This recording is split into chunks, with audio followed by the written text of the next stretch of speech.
right, well, welcome to GROGTALK, episode 11. I'm James. I'm Dan. So, another week has passed after Gary Con, and we're kind of, actually, very soon we're going to have our first meeting about GrogCon at Crucible, which is very exciting. I think it's finally starting to get some motion there, so I'm excited about that. And so things are happening, and anything else exciting today, this week, that we need to talk about before we No, go on? nothing I can think of. On the D&D front. No, I'm sorry. Well, that's all right. Well, today, every podcast, every group has to talk about it, so we're going to talk about alignment. So if you know what alignment is, play along. If you don't know what alignment is and how it's used, how it came to be, then this is the topic for you.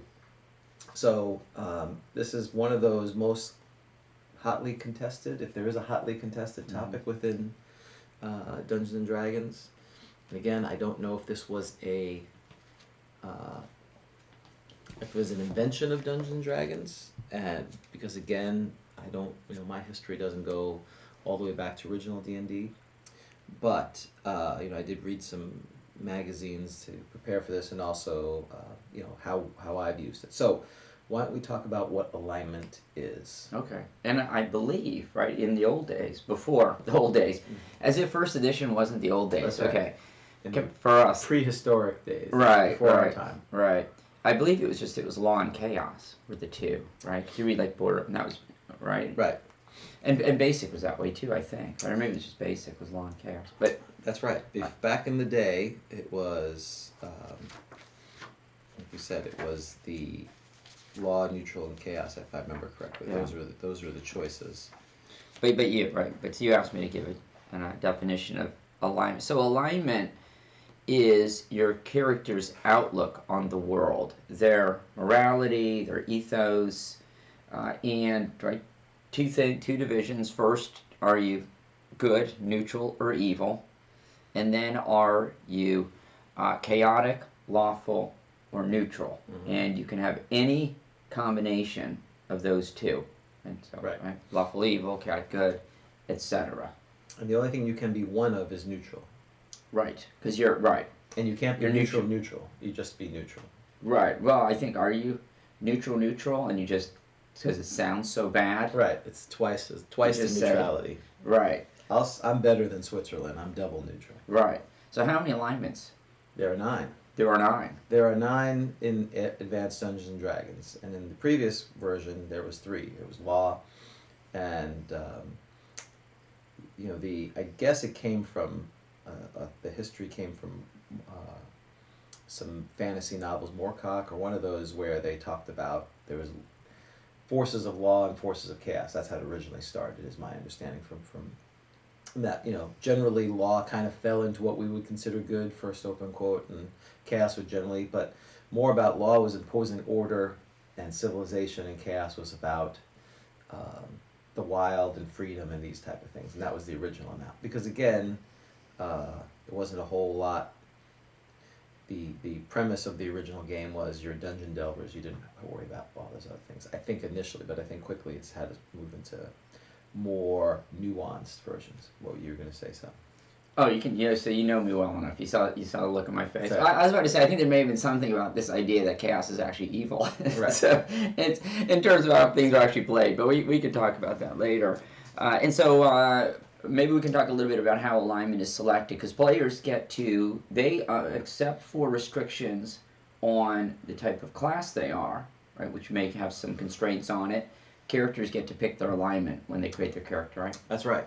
So during the process, if you recall, when we first set ours up, Pixie and Glade, on page 33 of the Player's Handbook, after you generate your abilities and you select your race and class, this would be the next thing that you would do.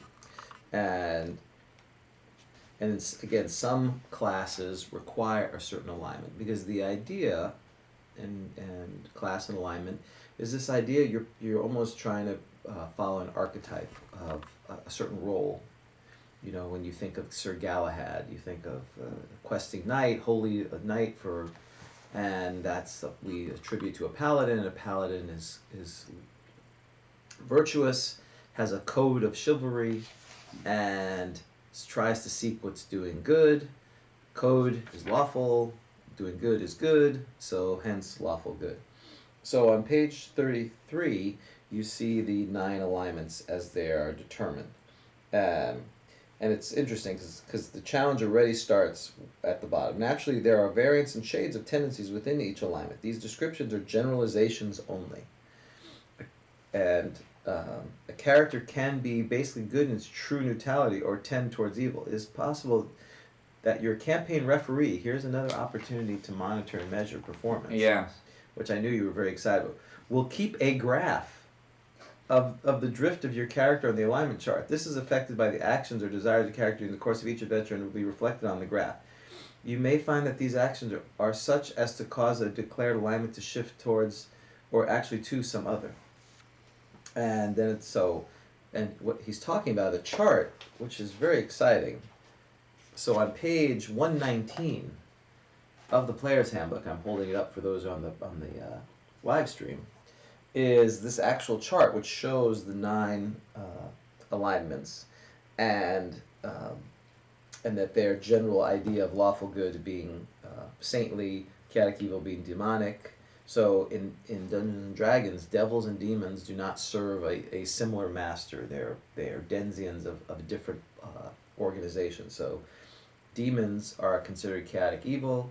Devils are considered lawful evil. So this is where the conflation, what's the word? When you well, I think that's right. You're conflating. Right, conflating of our own religions into Dungeons and Dragons. So, you know, again, we don't, the religions of today don't say that demons and devils are they're part of the same thing here. They're separate. So what I think is interesting about devils being lawful evil is there is a saying that you always get due process in hell, which I think sort of lines up with that, right? You will. I mean, it's not going to be arbitrary. Right. You'll get your trial. That's right. It's going to determine what happened. It's just that, you know, the rules are pretty crappy rules. Right. And the punishments are probably really severe, but it's not that they're not following the rules. So, yeah, if we were going to, you know, that's always one of the most fun games. I'm sure if you go online, you see, you know, who's what alignment. You know,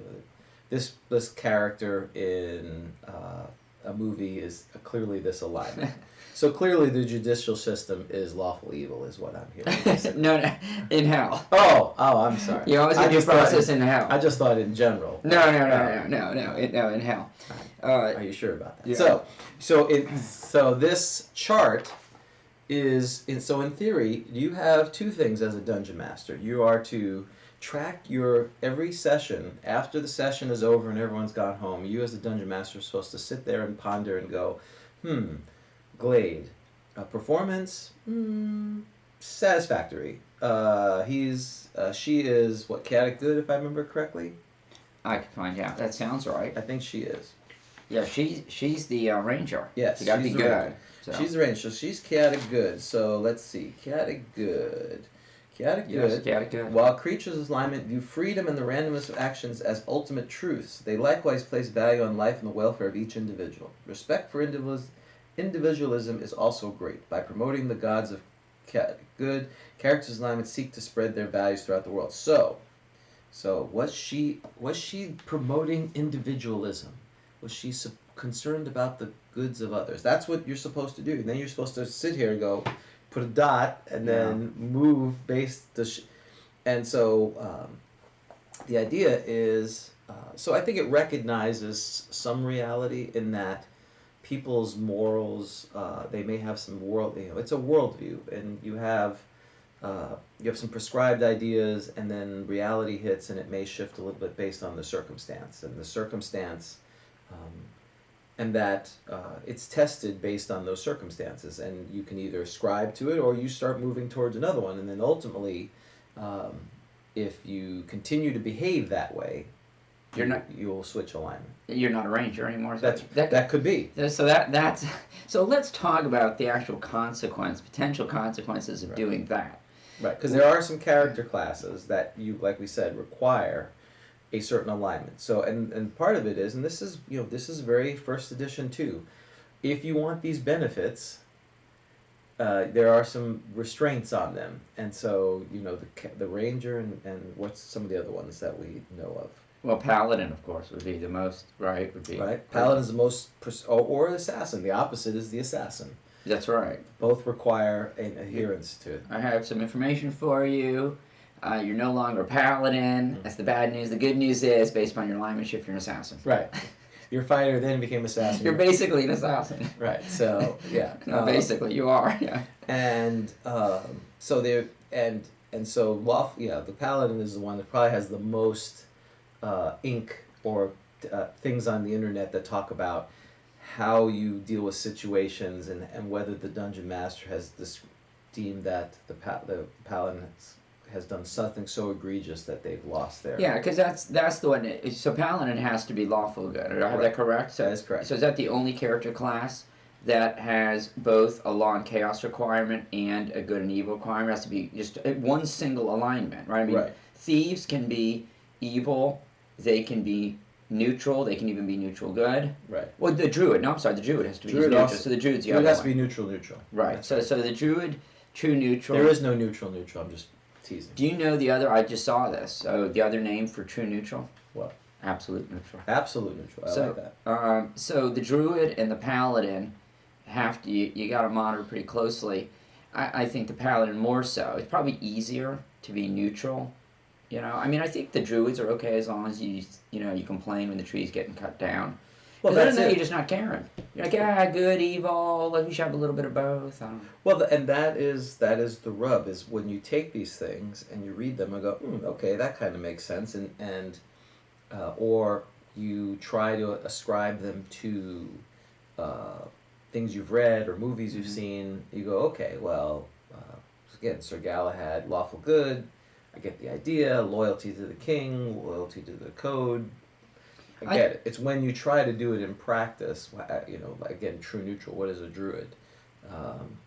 Is he an environmentalist? Is that the limit? Or could she be considered an eco-terrorist, because, Oh, that'd be good. Right. That'd be fun to play a druid who's an eco-terrorist. Right, exactly. Why, if all they, neutral, they want to do the status quo. They could be considered preservationists.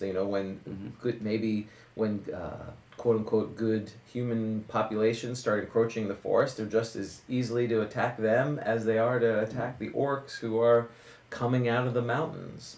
There'd be a whole campaign with just everyone's a druid. They're like eco-terrorists, and they're going on. And they just go after everyone. That'd be pretty interesting. And where does nature will prevail and keep things as they were meant to be, provided the wheel surrounding the hub does not become unbalanced due to unnatural forces such as human or other intelligent creatures. So, do you start slaughtering, the poor people that come into the village? Do you threaten them the first time? If they don't leave, you kill them? Or? This is the campaign I want to run. So it's good is prevailing, and this bothers a group of druids. Right. Okay. So they're off to they're hooking up with the orcs. Yeah. To get some days like this. There's too much good. The balance has shifted. That's right. The good has won, and there's only a handful of orcs left. And the druids were originally with them, but now this is... We overdid it. We were too successful. Right. Oh, here we go. That has to be really strong. And how do they know this? And here I'll bring up... they know. Well, relative versus absolute. Maybe in that area, it's overpopulated with good, but maybe on the cosmic scale, right, they're not. So what level... Now, you know what would be great is that good has prevailed in this area. This bothers them. So what they do is they slaughter this village of good people, and then they start expanding out, and they realize actually the whole rest of the place is evil, and they've destroyed the last good. That's a great story, isn't it? I think you... Like that? I like that. And then they have to find the last good person. Right, and I guess procreate. Well, or convert, actually, some of them, or they have to choose, some of them have to become good, stop becoming druids so they can continue moving forward. Yeah, really, there's a lot of tension in this. I like that. So I think that would be great. It should be a short story I could write. Okay. But that is the challenge, right? Neutral is really hard, depending on how you do it. There's a couple other alignments that again, they make sense, but they're really hard to play because you could go the neutral. I don't care about anything. I could almost be very flippant. Whatever I think the balance is, or you could kind of see, oh, I'm a nature person, and I consider, I worship nature, and I care about that. And so my recollection is most player characters. I shouldn't say most, but if there's one alignment which people play more than the others, I think it is chaotic neutral, and I think. Well, only sophisticated. I don't want to say seasoned players play either. It's interesting. I find new players, or seasoned players seasoned players who want to play the game. They're not interested in role play. Yeah, right. They want to have fun in the moment. Right. They don't want to think about constraints on what they can do in the game. They want to have fun as they're playing it. My sense is that for most players, alignment is not taken terribly serious. And again, it's how you play the game. And it's not necessarily a bad thing. But you have an alignment and it doesn't come up that much. So I really think at the beginning of your campaign, you want to have a discussion about how seriously alignment's going to be taken. Are you going to have consistency alignment amongst the party? Because it's not uncommon to have a party that has very disparate alignments. You've got a lawful good and a chaotic neutral, and it really never causes any issues because players aren't really playing alignment very much. And again, it's whatever you want to do. If you want to take alignment real seriously, go for it. I think the last thing you want to do is have a group of players who don't want to take alignment terribly serious and have it be real constraining, and a DM who is trying to take it quite seriously and is pulling out the graph and waving the graph around. Yeah, you've never used a graph. I've never used a graph. My sense is that, like most things, people want a happy medium. So most groups, it seems to me, probably are going to land somewhere where it's not taken terribly serious, but if there is an egregious transgression or consistently a player character playing the alignment differently, it will be called out by the DM. So I remember, when Edward, who was DMing the group at one point, there was a Paladin, and I think the Paladin was just joking around, talking about, cutting someone's throat because they were annoying and all this. And in all honesty, I don't think that the player was indicating. I don't know. It's more disturbing. The Paladin they're playing. Right. So I don't know who the conversation needs to be for, but. And I thought Ed handled it very well. What Ed did was he called a timeout on the game and went out and he said, "Look, you're a Paladin. What's going on?" I just sort of reminded the player that you're a Paladin. You can cut throats, but it should probably be of evil things, not because someone just is annoying to you. And so I think that's probably the way it would be handled most of the time. I don't know have you ever had to have a conversation with a player? Oh, yeah. Well, you shouldn't say have you had to, because have you and then did you have a conversation with a player about transgressions of alignment? I've had to have both, and I think the challenge is the misalignment between how the dungeon master ascribes the expectations of alignment and the player's expectations of alignment, and you try to, because again, if you read what are in the books here, there are discussions about what we would consider very trivial acts causing significant issues. Particularly on the Paladin, if they cannot interact with neutral players in more than one adventure. Right. They're not supposed to associate with evil characters. Well, from a practical perspective, that's very difficult. Mm-hmm. So right off the get-go, someone wants to play a thief who's neutral or chaotic neutral, Paladin. Someone else wants to be a Paladin. Right there, we've got one character imposing their will on the other ones because of the fact of their alignment. And so I generally try to, if the group doesn't want it to become such a big deal, they're not interested in having constraints on the game. They're looking for ways to get around constraints. And I'd say the groups I've dealt with are mostly like that. So alignment comes into a situation if they, I will get involved when it's clearly above the grounds. Like, I had a situation where they, one paladin, he knew of another paladin. The other paladin was killed in battle, and he was like, "Oh, we're gonna take his stuff and do this." And I was like, "You wouldn't be taking his stuff. You'd be burying his stuff with his thing, because that's the order of it." And had to, you wouldn't be just. Paladin was looting the body. Yeah, that's not good. I'm like, no, it wouldn't do that. That wouldn't And be- and look, that's fair, because if you're going to be a paladin, you get some real advantages to being a paladin. Right. There should be some sort of negatives too. But that was less. But interesting to me, that was less of that being good or lawful. Is that paladins are they're knights. They have a code, and regardless of wherever their background is, and then there's a way of doing things, and stripping the body off. No, you would consecrate the body and put it in and bury it, whatever, according to the custom. So it was less about being lawful good, it's about following the rules. Right. So I had to step in for that. Well, that's a paladin. If a player plays a paladin correctly, the paladin can be a real pain in the butt, in my opinion, to the other party members. Right? Because the paladin is, well, let's face it, the paladin is holier than thou. Right. And is going to probably complain about a lot of things. Exactly. Particularly if the paladin happens to be adventuring, whether it's a single adventure or you've suspended the rule. With a neutral party, particularly chaotic neutral, the paladin is going to be, on the backs of the other party members a lot, or should be. So. Well, and this is not obviously a new problem. If you go back to actually, there's Dragon 24, where it was 1979. It was starting to transition to the 9 alignment system, but they talked about, again, the original alignments had lawful, neutral, chaotic, and that seemed like too few choices, and so they started coming up with basically the 9 alignments, but they fell under rubrics of like a lawful good or a chaotic evil.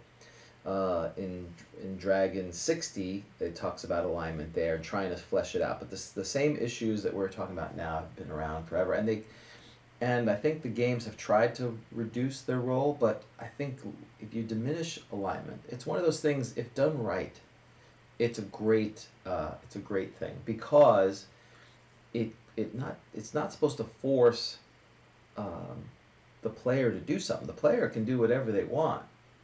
The issue is it gives the DM an opportunity to have their actions of the player do something in the real world, and that it changes the dynamic of the player or the character from being kind of this rogue who can do whatever they want, to their actions have meaning, and it's another opportunity to do it. So if you take it from that perspective, it's a little bit more palatable. If it's just this arbitrary kind of, here's a set of rules or guidelines and you try to figure out, it becomes very painful, because people say, well, I can't do that because of my alignment. You can do whatever you want, but your worldview says you'd be opposed to that.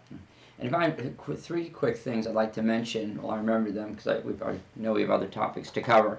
Is you keep talking. I gotta check something. Go sure. ahead. So the first one is this, and these are all going to be alignment related. The first one is the idea that it's difficult for thieves to be lawful as opposed to chaotic. I mean, I like playing a lawful neutral thief, and it often gets raised eyebrows, which is, how can a thief be lawful? Well, a thief can definitely be lawful.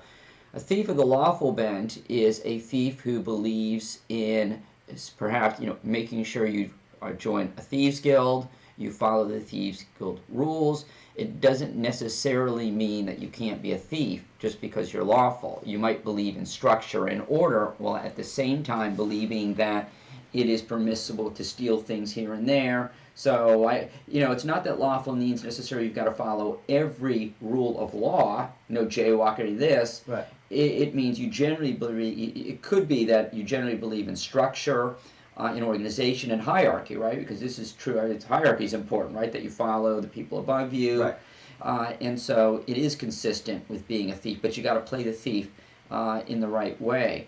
Another thing is I like tendencies. I don't see a lot of people use that officially in their alignments. Back in the day, we did for whatever reason. I think I remember seeing it, and Dragon magazines. If you'd see a character, they'd say something like neutral good with chaotic tendencies, and we picked up on that. And so I think that can be nice too. So you can be lawful good with maybe neutral good tendencies or something like that, and so that way you can play those shades, which is, you read that, where you can have those shadings in between the two different ones. And I forgot the third one. Well, I don't know the third one either. Well, no, because it was my third one. That's right. I had 3 points. Yeah, so you're of no help. No, I'm not helpful with that. But the thing of alignment, the reason it's so important, because at least in first edition, there are game mechanics that are associated with. So what are some of the game mechanics that you recall that are used with alignment? I'm not sure.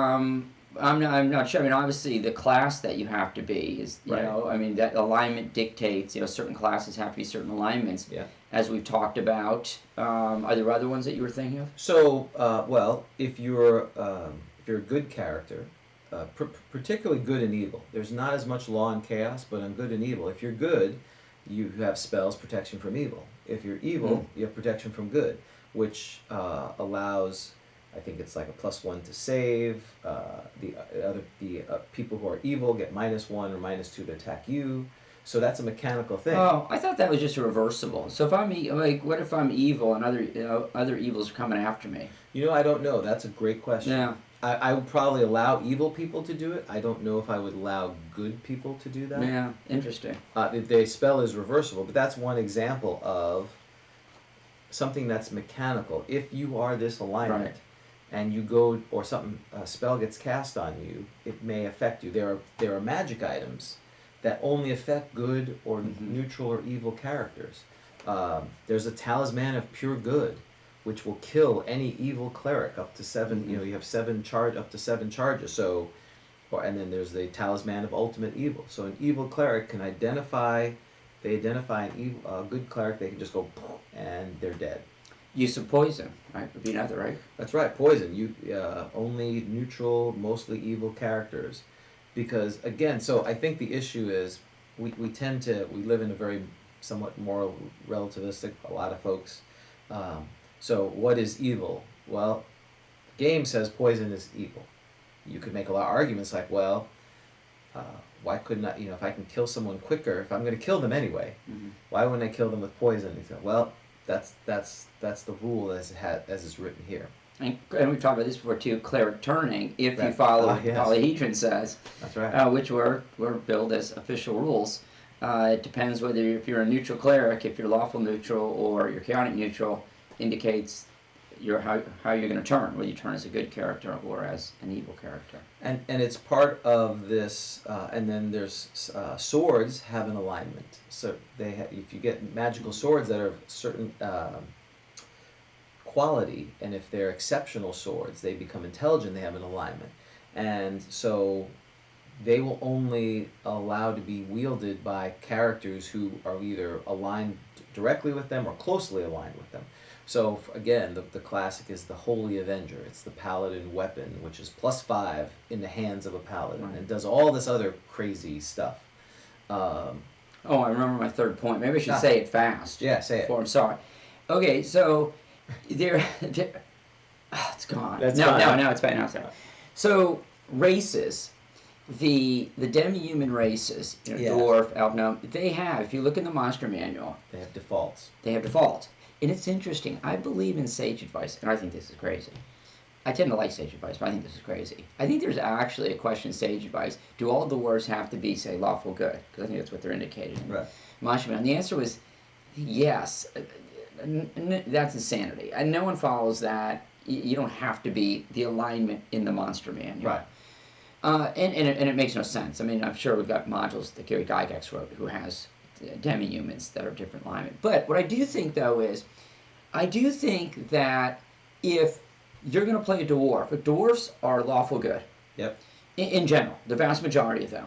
That says something about the dwarf personality. Yeah. If you're going to play a dwarf and you're going to be chaotic neutral, I would think that you would want some sort of explanation of your backstory as to why you are. I don't say you had to have some sort of something happen to you when you were young, but just some sort of recognition that you're different than the typical dwarf, and why are you different? Yeah. That's all. Because I like so if you're if you're a lawful neutral elf, you're a little different, aren't you? Than Right. a typical elf. If you're Right. lawful neutral, and I think that you'd want to think about why you're different and keep that in mind as you play the game.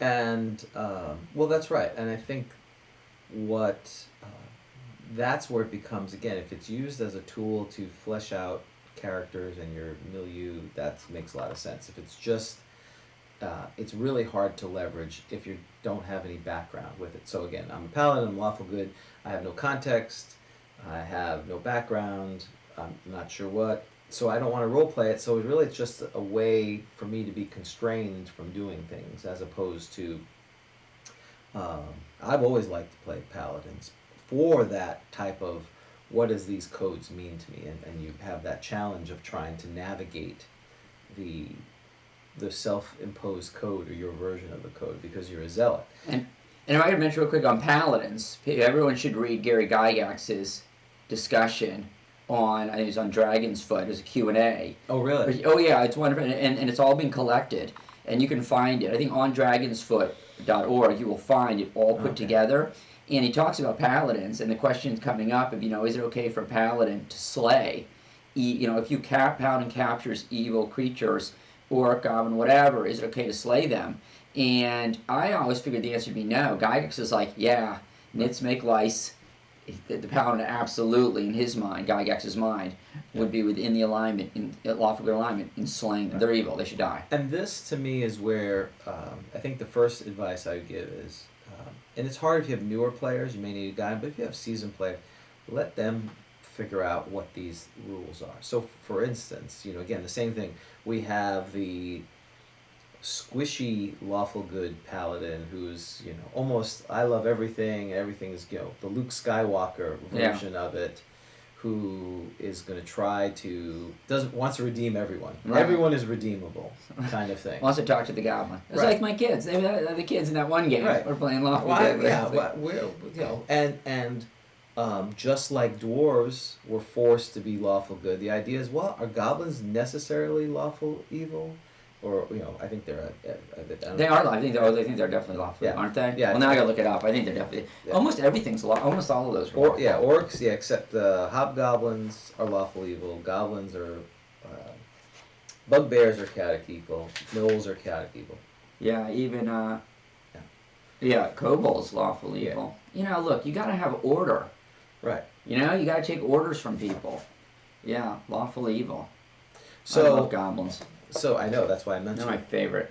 So favorite. and I was reading them in the humanoid. Hobbit again. So we'll talk about that later. But so they're are they really lawful evil? Are they a product of their environment and their culture, that they've just grown up this way and they're evil? So are you can you redeem them? That's the squishy law. But the other one is the Crusader, right? The Crusader, you may argue now, is not lawful good now. You may even argue lawful neutral, or whatever the case may be. But the Crusader, that's right. The holy zealot fighter, you have a choice: repent or die. And then there's some who are not repentable. That's the idea. Right. Or like the conquistadors, the days of old. Are they good, or now do we think they were neutral or perhaps evil? Right. That's true. My good is your evil, and that's where this relativism comes. So,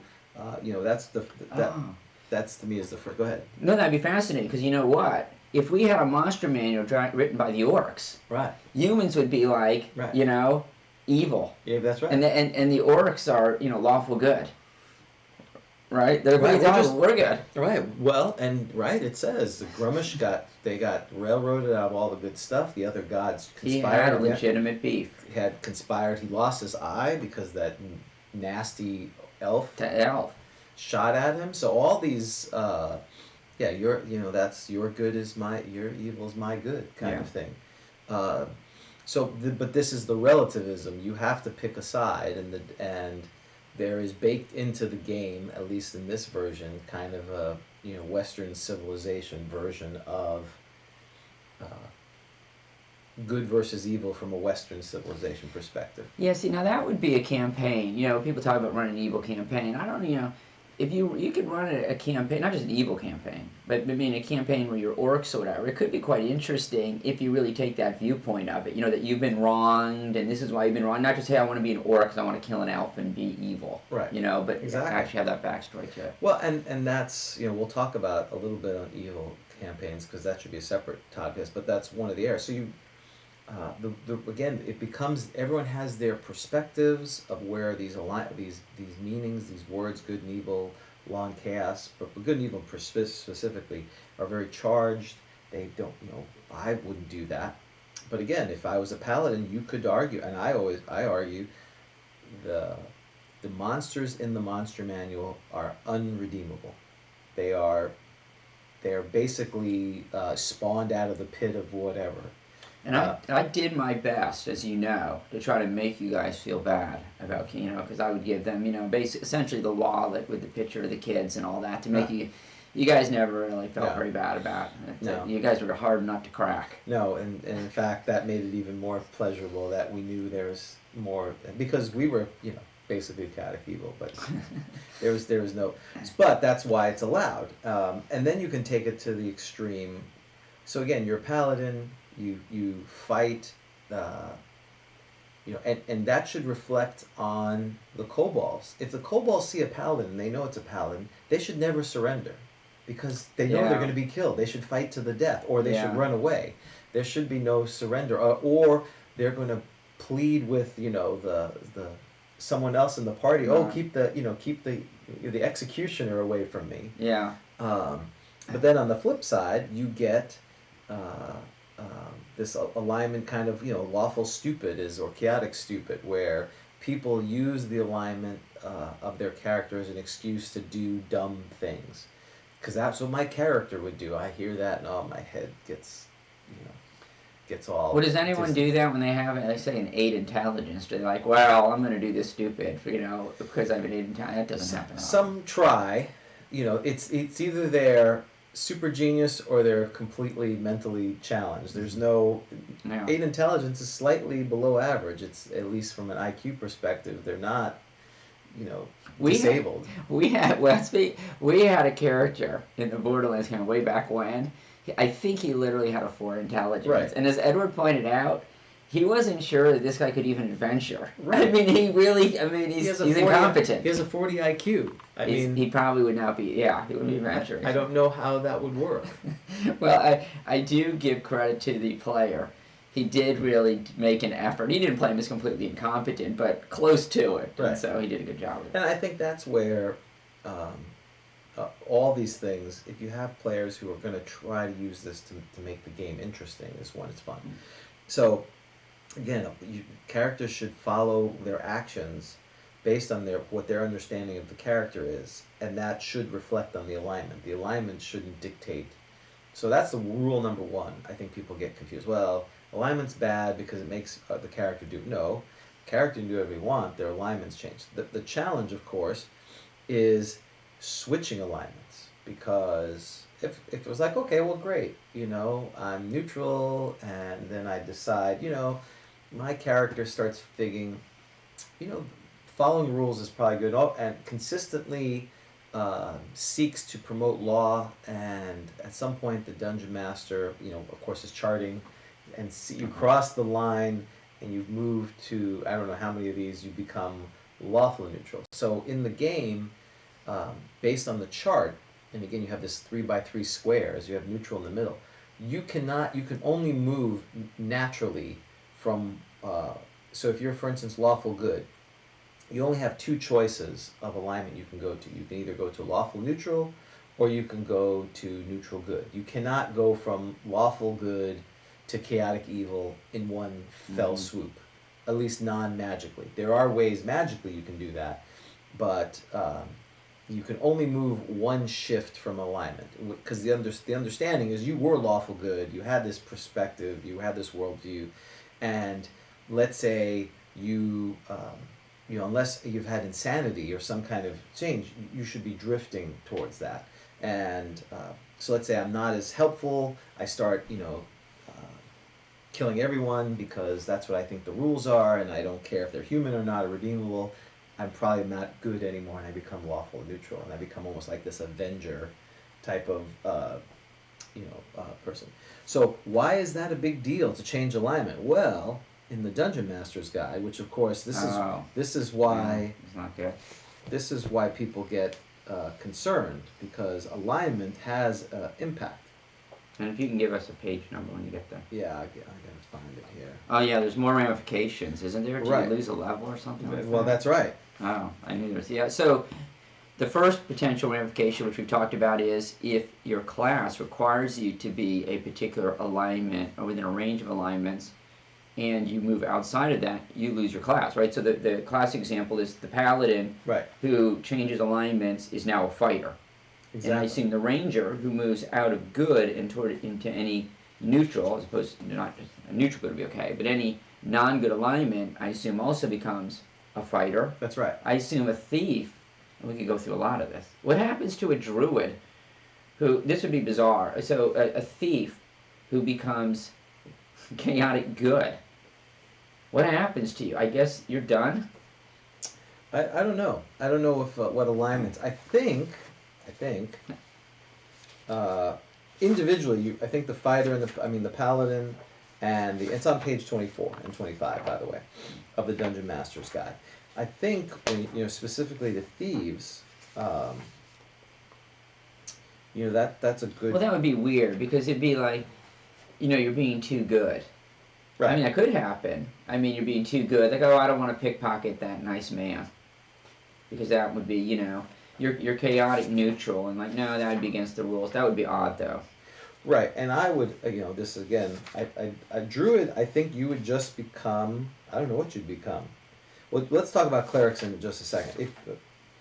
So in page 24 and 25, it talks about, because one other thing we forgot to talk about, which was on my list here, in the use of a game, there's this other weird thing called an alignment language. Mm-hmm. Yeah. So not only do you have an alignment, you have your common language, that's just kind of everyone, the lingua franca that everyone speaks, and you may have a racial language, a dwarf, or you may, based on your intelligence, you may have more languages. You also learn this alignment language, and it's the idea that Gygax talks about. It's similar to the Catholic Church, or it uses Latin as a common language for liturgy, and that you can be a Catholic anywhere in the world, and if you knew Latin, I may not speak the same language, but we can communicate at some level because of Latin. And what's interesting, it says it's never to be flaunted in public, because there's this idea that your alignment is hidden, and that you don't want to tell. But as a paladin, you know their alignment because they're lawful good. This Right. kind of a zealot type of thing. And again, alignment language is used to establish credentials only after initial communications have been established by other means. Only in the most desperate situation of any creature utters something in alignment tongue. It also be noted that alignment does not necessarily empower a creature to actually speak or understand the alignment language, which is general. Thus, blink dogs, so a blink dog is a monstrous lawful good, are intelligent lawful good creatures who have a language of their own. A lawful good dwarf, human, or brownie would absolutely be at a loss to communicate with blink dogs, however, except in the most limited of ways. Basically to show non-aggression and fear using it. They wouldn't be able to have a trade negotiation with a blink dog using this alignment language. So I'm really not sure what it does. It's just this idea of, I guess the best thing is there's religious terms that you would ascribe to, that you could discuss, and people would be like, oh yeah, like hell, what does hell mean? That would, if you were of a certain alignment, you'd know what hell is. It was not a universal thing, it's a specific religious version of it. But so that's another thing that I don't think anyone uses the alignment tongue. We never use it, but it could be used if the players and the DM would actually use it. Yeah, and I can tell you, so this actually came up for me. The players didn't use it, but as I was getting ready to run the game, it was the game at Gary Con, and there were some lizard men who had taken over a portion. No, I'm sorry, troglodytes who had taken over a portion of the house, and I was interested in, well, can the party communicate with them? And I believe troglodytes are chaotic evil, I want to say. Yeah, sounds about right. Sounds about right. It's really not good. And so the question I had was, well, okay, if so, there was somebody else that was chaotic evil in the house, and and trying to set up the backstory, would they be able to communicate with each other? And so, I got the sense of, well, they could do a little bit of communicating, not a lot, Right. because as you've noted, it's not a full-blown language, but they could do some. So it could come. I think if players are playing smart and they come upon a creature that they can't speak the regular, another language with, they might give a try at speaking a little bit of some of the alignment tongue to see if they can communicate. Yeah, I would use the perspective that's in here, and if someone tried to use it in a way that was creative, I would have no issue with that. So, so let's talk about changing alignments. So this is why it's a huge issue, because again, the idea is the alignment you did not start with your alignment when you became a player, when your character became a monk or a thief or whatever. This was their worldview, and that kind of drove them to their profession, and their profession validated their alignment. So at the bottom of 25 or near it, it's assumed that the character's initial alignment has been his or hers for a considerable period of time to the character's emergence as an adventurer. The ethos will not be lightly changed by a stable, rational individual.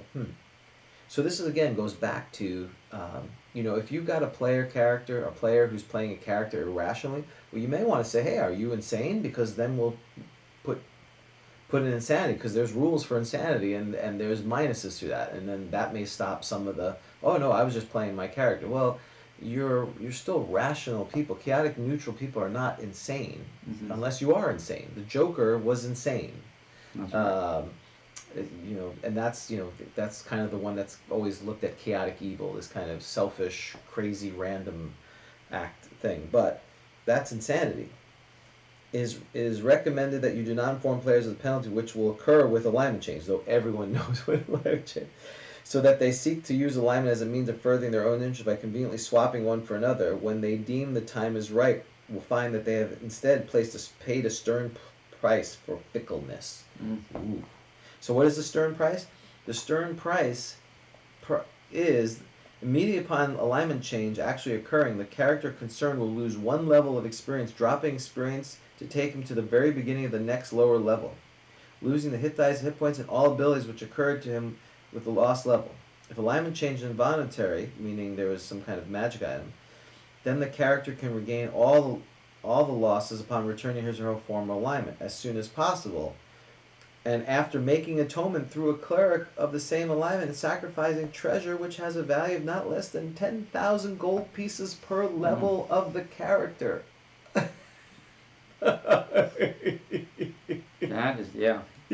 That's rough. Oh, okay. So now the thing that I only read probably pretty recently, and that I don't know, I don't think we played this before, but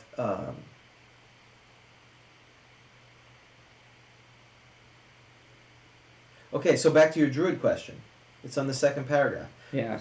First, change of alignment for clerics can be very serious, as it might cause a change in deity. Now, I was going to talk about deities and demigods because we had this conversation. Yes. So the difference between alignment and worshippers' alignment. So what's your understanding from the book? So my understanding from the deities and demigods says that clerics must be of the same alignment as their deity, whereas the worshippers, it'll tell you what the worshippers' alignment can be. I mean, some deities, I don't even think it has a worshippers' alignment. It might be like all fighter types or something like that, right? Is that your recollection? My recollection is deities and demigods is strict on that you have to have the same alignment. I believe it says that, but here it says, first, change of alignment for clerics can be very serious, as it might cause a change of deity. Yeah, which is, and I think I've noted in the past that there seems to be some inconsistency as to whether clerics have to be of the same alignment or whether it's just generally recommended. And I think somewhere else, and I have to look on that sheet I put together, which encompasses a lot of the rules. I noted the inconsistency. I think somewhere it said you do not necessarily have to be the same somewhere. And I think that was Gygax saying that. And then Deities and Demigods, Jim Ward said that you need to be the same. So Yeah, because I was always under the former thing, and then you pointed out, because I just saw worshiper alignment, and Right. I ascribed that to the cleric as well, since they're a worshiper. I didn't separate the two because I don't think I read all the preface of it, which has a lot of good information. We'll talk about it in just a second, but then you pointed that out, like, oh, you're right. But then now I just read this, and it says, oh, that's a difference. yeah, and I ran into an issue because I was creating a pre-gen of a half-orc cleric, and I wanted, the backstory was that the half-orc cleric worshipped an orc deity, the orc deity that's involved with healing, and who happens to have neutral tendencies. So I want, I guess under the deities and demigods strictly applied, that couldn't happen. That couldn't be that half-orc's deity, but I did it anyway. I was a demon. Just a rule breaker. And, Well, it's not. You went back. You had to fall back to you're the final arbitrator. Blah blah blah. And I'm a big fan of the rule of cool, right? And I thought that was cool to have a half-orc who's worshipped. And other people think not, but I thought it was cool. It fit with the backstory, so I did it. So back to the druid. If a druid changes their alignment, that is, becomes other than neutral, then he or she is no longer a druid at all. What are you? You're nothing then. You're a butcher. Right. Which is Well, does that count? crazy. Because everything else, like a paladin, it's like you got kicked out of the Sierra Club and you have nowhere to go. It's like, no, you can't even. No, you know what it is? No, I'll tell you why it is. Because this is the awesomeness of being a paladin, or say a ranger. That you're like an awesome fighter. So you just get pegged down. You go down Right. one peg. But when you're just a druid, sorry, buddy, Yeah. you got nowhere to go but 0-level fighter. Yeah, you go from, I'm the, let's see. Yeah, you're kicked out of school. Right. You've been academically dismissed. Well, not academically. I'm you've the been archdruid. Well, just think about this. I'm a level 13 druid. And you got power hungry. Or some alignment, something that changes, somehow you get your magic, you pick up something, your alignment changes. You're nothing. You're 0 level. That's my next backstory for my character. I was the archdruid or something. Yeah. What's the highest? Is that the high? the great druid. I was the great druid, and it went to my head, Okay. and I don't know, I became chaotic or something, right? That's right. And, I love it. And now, you got two good stories. And so now I'm starting anew Mhm. as whatever. Yeah, but I used to be the great druid. That's right. Great druid to 0. So 0 to people 0. see me and they're like, oh, and I'm, No, don't talk to me. Yeah, no, sorry. Because I'm now not who the I'm guy just you a are. thief. Yeah. Everything I kept was my +5. They're like, oh, I didn't hear. Right, what happened? So, man. So, That's right. Yeah. Orcs, and so it's all about the druids. I sense a druid campaign. I love it. But see, Or that's the traveling bards, the or van. the traveling bards, yes, In the van. because The VW bus. in the bus. That's right. It breaks down all the time. But see that. That's right, that's the adventure. They break down. They're like They stop. Scooby-Doo. And they're like, oh, they break down next to the haunted house. That's right. Sorry, go ahead. No, that's perfect. So when are you running this campaign? You should do it online. That should be, if we do a Patreon thing, that'll be Dan's. Join Dan's. He'll have three types. You vote, and then he'll run that campaign. Yeah, exactly. Yeah, it won't be a lot. 4 or 5. You can't do more than 4 or 5 sessions. But so the good news is, change of alignment will have an adverse effect on every character if he or she is above the 2nd level. So, if you're 1st level and you're like your kid who was into whatever kind of movie and started wearing black clothes and everything else, and then the next you're like, oh, my kid's really dark and moody, phase. and then next week okay. Now, So it's like a probationary period too. that's right. So you have so as long as they're less than 2nd level, you can switch alignments, assuming that it doesn't affect your class. I like how you say as long as you're less than 2nd level. Like there's like a broad range of levels below 2nd. Right. As long as you're 1st. Or 0.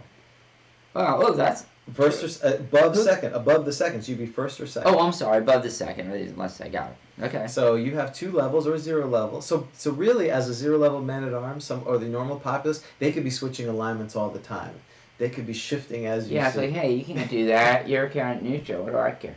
What are you gonna do to me? See, this is why the druid became that. He was tired of being this kind of balance. He's way too constrained. So he's like, I don't care about having the power to shift earthquakes and summon elementals. I'd rather just have freedom. You know of what'd be conscience. interesting? Or you know what'd be interesting is he or she becomes good. It's like, look, I've been misled here. This balance stuff bothers me. Right. I don't like some of this evil. I'm going good. Right. And I'm gonna be, It's not circle of life. It's neutral good. It's all good now. Yeah. It's all good. It's all good. It's the all good campaign. Right. And so that so it's a huge deal, and it is kind of a death penalty because if there's something that players hate, like we talked about last time with the white, is level draining. Oh, they hate it. Yes, they do.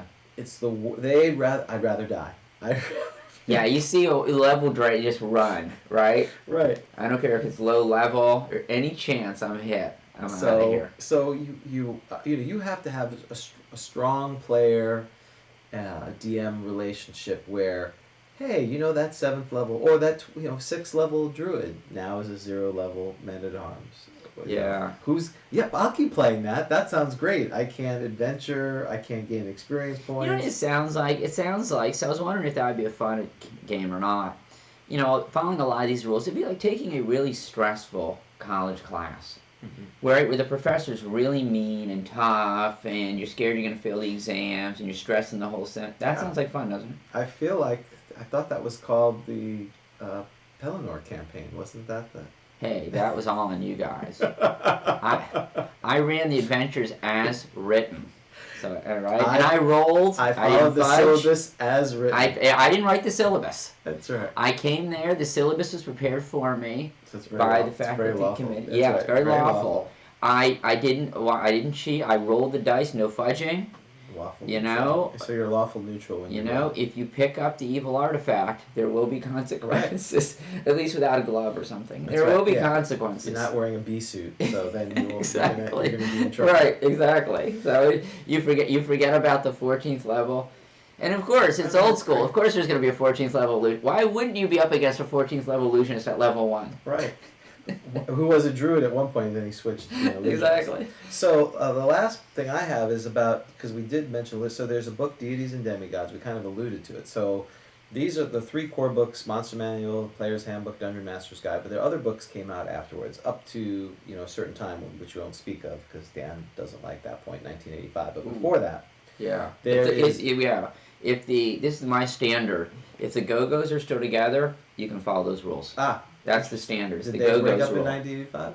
I think they were broken up by then. Because Belinda Carlisle was out on her own, I think, by the look mid-'80s. I'm pretty sure. Then they reunited at some point. But so that's the rule. Because 84 you'd be safe. I don't know when in 85. No, I think Belinda Carlisle was out on her own at that point.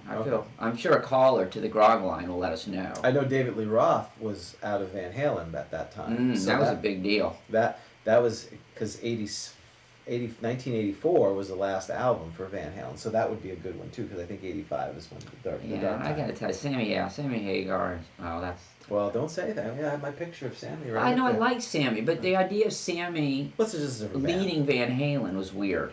Yes.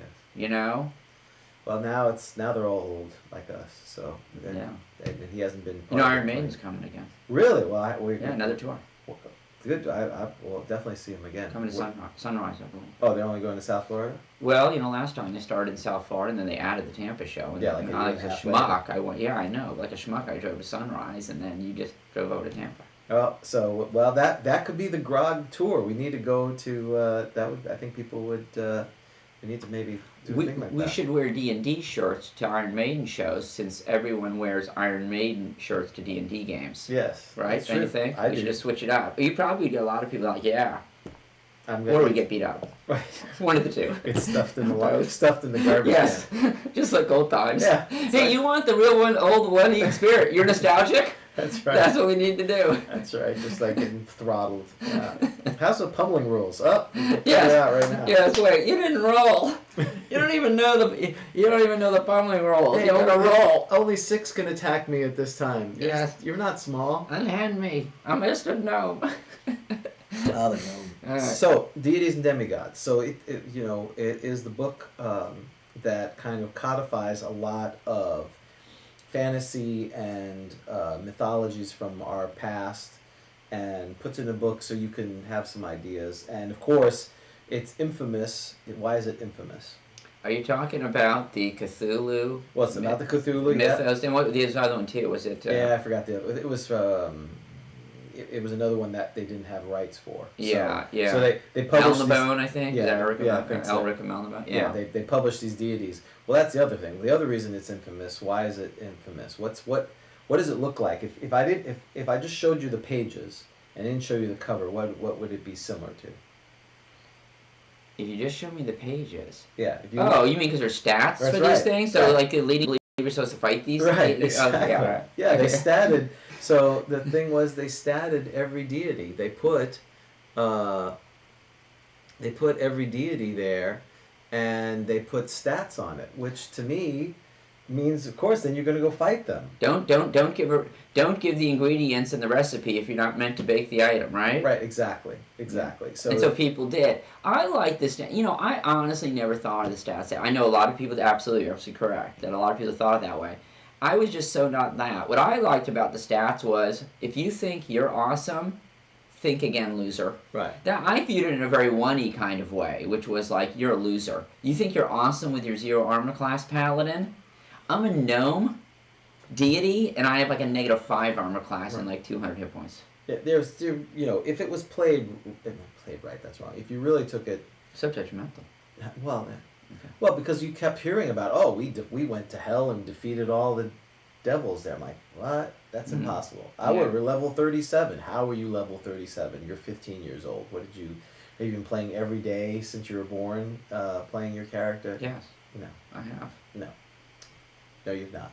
And you don't have 12 holy vorpal weapons of whatever. Every artifact, anyway, we'll talk about Monty Hall campaign before. But in the Deities and Demigods, there's a beginning part. It talks about the relationship of clerics with their deities. Important read. Must read, in my opinion. For anyone who plays a cleric, you should read that. I think it's one of my favorite passages in all of the first edition books. And it leads to where I think alignment and the way I use it, and I think I don't say it's the right way, but it helps use alignment without having some of this weirdness. And so what does it talk about there? Maybe just briefly paraphrase what you...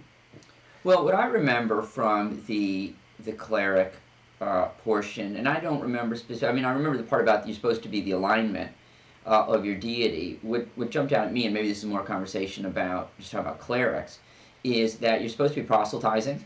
You're always supposed to be trying to convert people to your particular deity. What I thought was interesting too is that the cleric is often supposed to be viewed as the leader of the party. That it's the religious person is the one who's the leader, as opposed to the cleric just being the person back, the medic who heals. It's actually the cleric who is tremendously respected by the lay community in general, and is viewed as leader. Those are the things that I remember as popping out, which weren't really specifically alignment based. But it talks about the interaction with how well you are proselytizing, how well you're following the tenets of your deity, could impact the spells you could select. Right. You could potentially get divine intervention if you've been extremely pious. That may help with that. Yep. That being a cleric as you get higher level should be very dangerous in many ways, because and even a low level cleric, you may be a pawn in your deity's whims, and that and as a cleric you'd be like, oh great, I'm being used by my deity. Well, the use from your deity may be to have you fight impossible odds, or to the glory of the thing, and that you're more of a pawn and you're not this independent agent of that. So to me, that's and we don't tend to play clerics that. We tend to play them as heal bots. That they just, they're medics, they are second line fighters. And so, kind of bringing this back together is this idea of worshippers. And I think somewhere, I forgot what, I want to say it's in the Dungeon Master's Guide, or maybe in the players. It says every character should have a patron deity. Right, correct. So that's where I start from, is alignment without deities don't make a whole lot of sense. Because the idea, and I think that's inferred, but it really is not tied together. Because again, if you go back to the Player's Handbook and you go in the back, there's this other weird chart that, like, why do they have this here? They talk about the planes, and they talk about the inner and outer planes and plane travel. I'm like, I just want to go into a dungeon. I don't care about the planes. It's only later that you find out about it.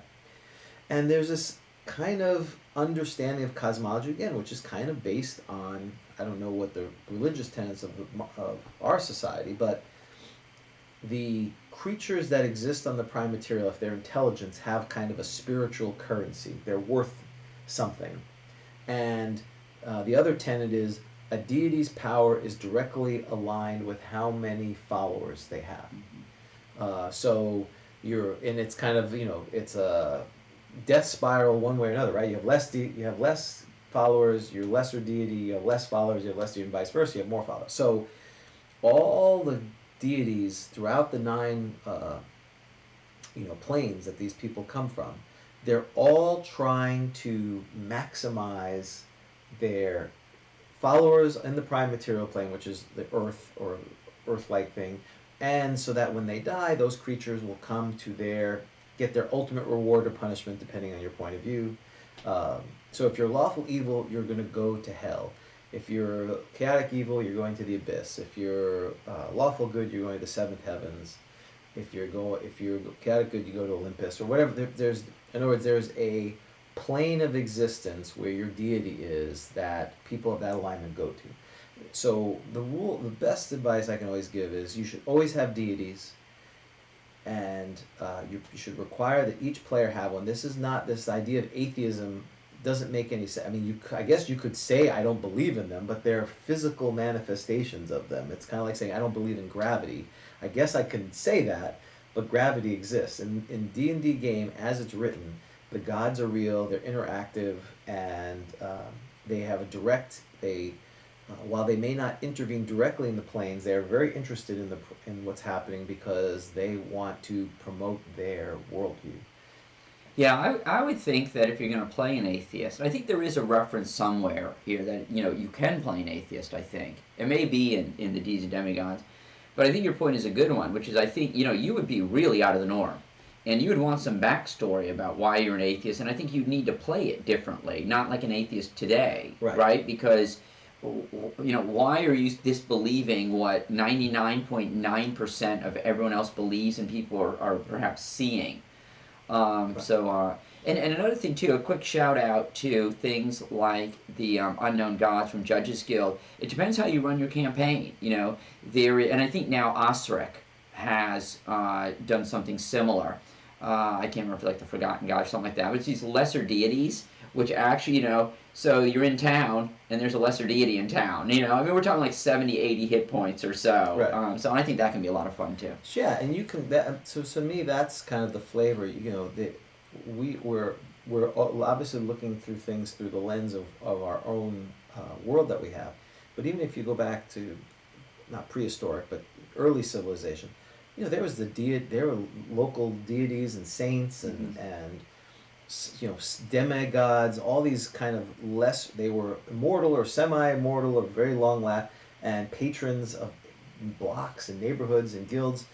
Your world should be full of these things. The problem is, it goes back like we talked about the campaign, that takes a lot of work.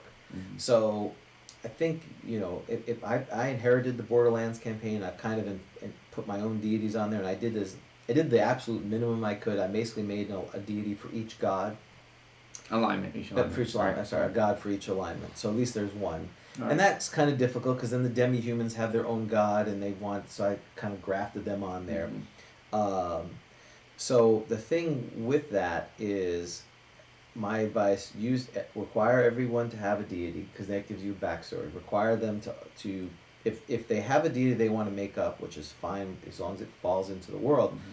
Have them put their tenets, have the players write that out. Let them write what their alignment means. Because again, lawful good means a lot of things to a lot of people.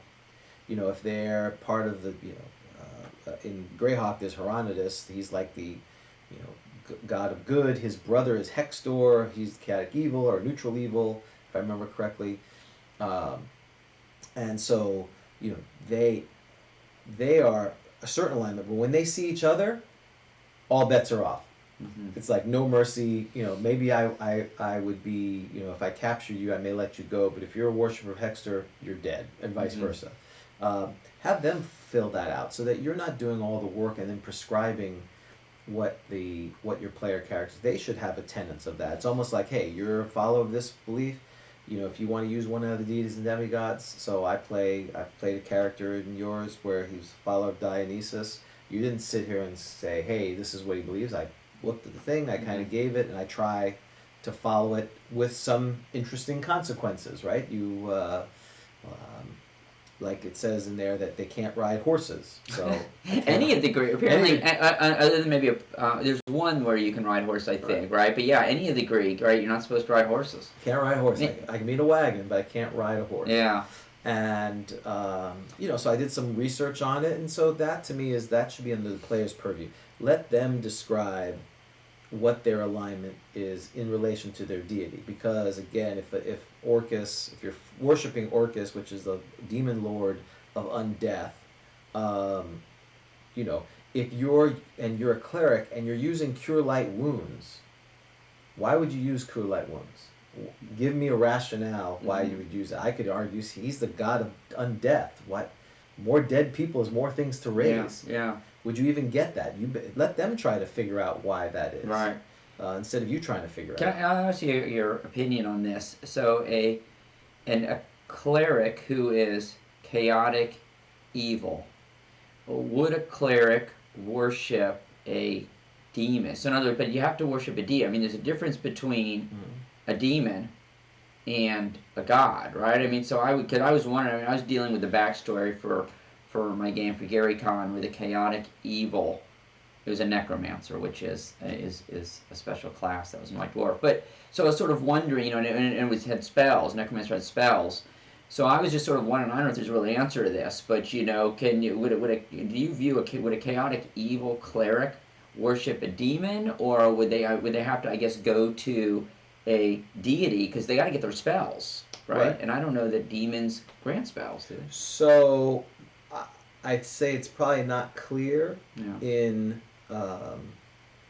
the actual core books, but using other materials. So, for instance, in Greyhawk, there are minor deities and demigods where people worship them and they give up spells. So, and I think you can give to a certain level. I think the deities and demigods says that like lesser, which is one of if you're a cleric and you're picking your deity, you want to pay attention to the level of deity, correct? Right? Because if it's a lesser deity or something like that, you're going to max out at a certain level on spells that they can grant you. So it doesn't make a lot of sense to. Though I think you can have multiple deities. I think that's permissible, right? I mean, I guess if there's an alignment conflict, you couldn't. Well, and that's another question. That's a really good question. You know, that's certainly in our own human history. There was people had multiple deities, and if they were. They may have a prime one, but they also worshiped other ones, and it wasn't seen as a big issue. Then other pantheons were very jealous. You may recognize them and be reverence to them, but you wouldn't be worshiping them. You know, only for certain exceptions. And I guess it becomes more of an issue with a cleric. A cleric it probably becomes dicier to have multiple because your relationship with your deity is so strong. And deity and demigod says it's supposed to be same alignment. So I think it'd be a little bit easier for non-clerics. To have multiple deities. Yeah, I think if you are a cleric, you are a follower of that person. You shouldn't be doing that. But I would definitely argue that as far as worshiping a demon lord or a major devil, anything like that, that would be similar to.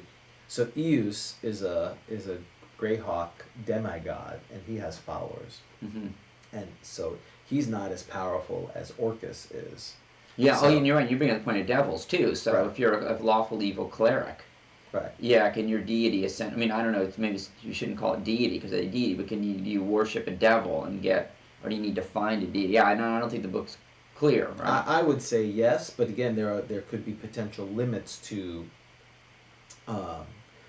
How high a level is, because only greater gods will endow 7th level spells, 6th or 7th level spells. Remember, in the deities and demigods, in other words, they come directly from your deity, and it must be a deity to get that. So, But that's how it is, right? That's kind of like you're in the minor leagues or the major leagues. Oh yeah. And It's about access. right. Your access changes, right? You're low level. You have very little access.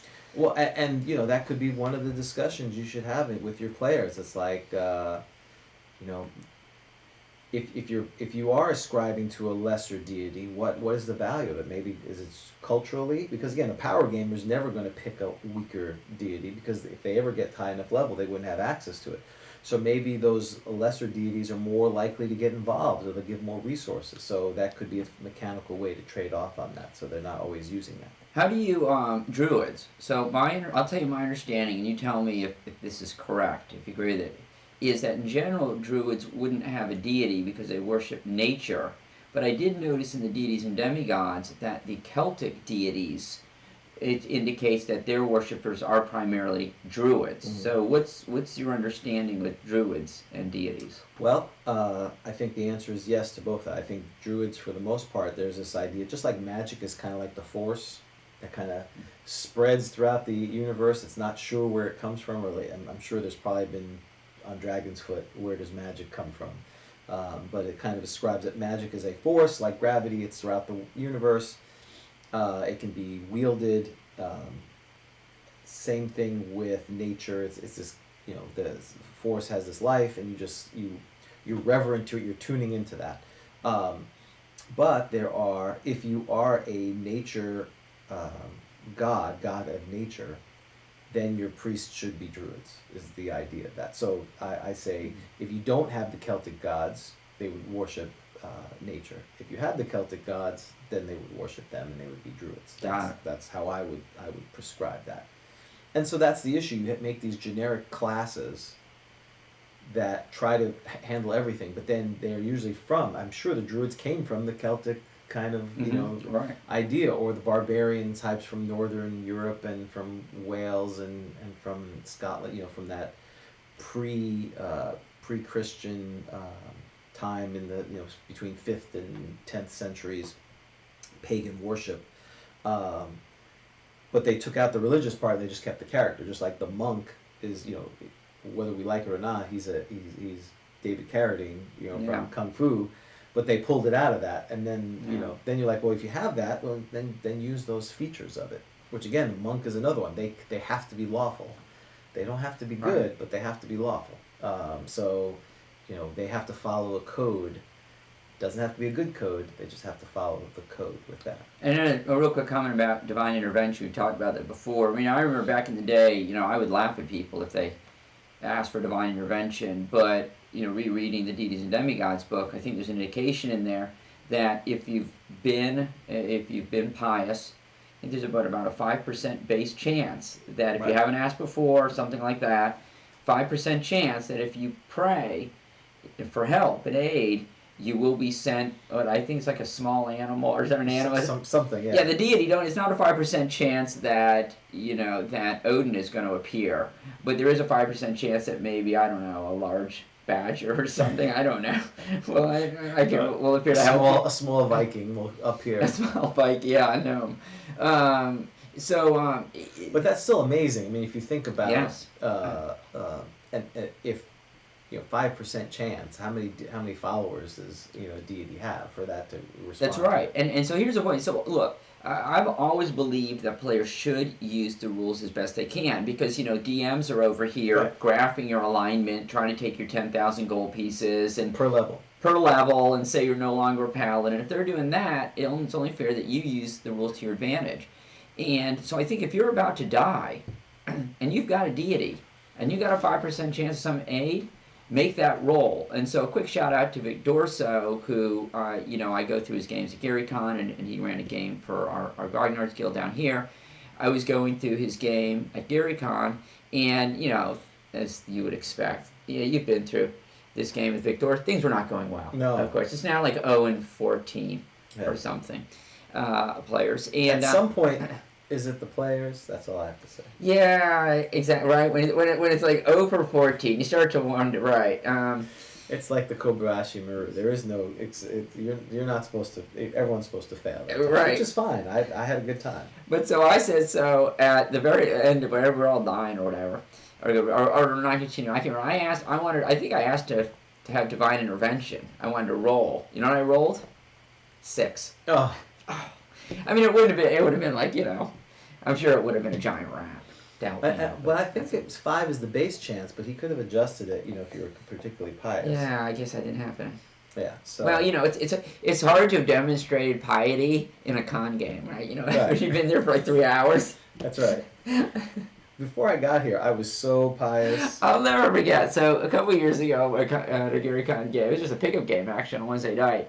I played the cleric, and we got to this place, and they said, "Okay, what do you guys do?" I said, "Oh, well, is that a temple or something?" He's like, "Yeah." I said, "Oh, I go over there and I pray, whatever." I mentioned this to you before. He said, "Wow, you're the most cleric-y cleric I've ever seen." And the problem with that is, I prayed once. That's right. You know, players are not having their clerics pray a lot. When praying once, I'm like the most cleric-y cleric he's ever seen. Exactly. Other than, I pray in the morning to get my spells. Right. Everyone prays that. Right. That's easy. Come on, man. Yeah. I mean, you're just getting over the bar. Yeah, you're right. You just want the spells. Well, you need to pray when you're not asking for spells. That's when you're a real cleric. Right. And proselytizing. I think we've tried to start doing that as well, and I've appreciated when you've allowed my insanity.